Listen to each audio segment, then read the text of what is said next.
Hi everyone! I did my final paper on the Yellow Wallpaper by Charlotte Perkins Gilman, and I used a post-structuralist lens, and my thesis centers around how signs are used throughout the text, but those signs also convey deeper meanings that can be evaluated and create more questions for the readers without giving specific answers throughout the text, but they kind of leave the reader wondering with questions about the narrator's mental health and other things like that in the story.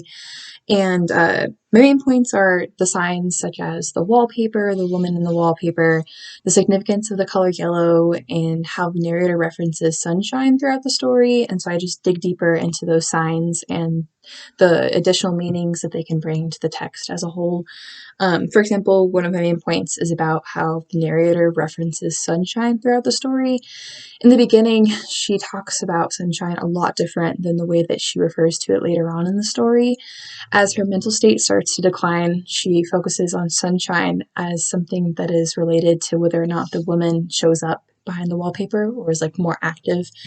And so I just dig deeper into the questions that these signs raise and how they allow the reader to evaluate the text on a more deeper level without answering those questions specifically in the text.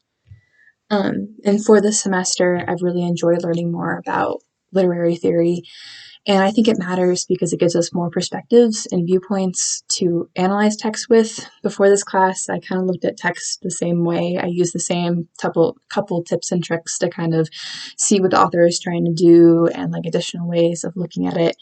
But I really like how there's so many different perspectives that I would have never even thought of. What surprised me the most was with structuralism, how closely linguistics is tied into literary theory and just the way that we analyze text. Although linguistics just deals with the more mechanical parts of words, it still has a big part in how we take meaning away from a text. And so that surprised me a lot, and I thought it was really cool. And structuralism ended up being one of my favorite theories because it was something that I'd never really thought about before or even considered to be a part of looking at a text that way.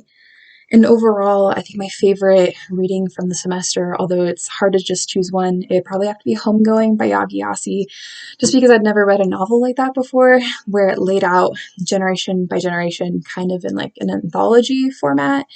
I just thought it was so cool how she carried the plot over such a long piece of time, and there were so many ways for us to apply our theories to that. And so I really, really enjoyed that. And despite all the adjustments that we've had to go through this semester, I really enjoyed learning about literary theory and criticism. And thank you guys for a great semester and our discussions and everything. And I hope everyone has a good holiday break and next semester too. Bye!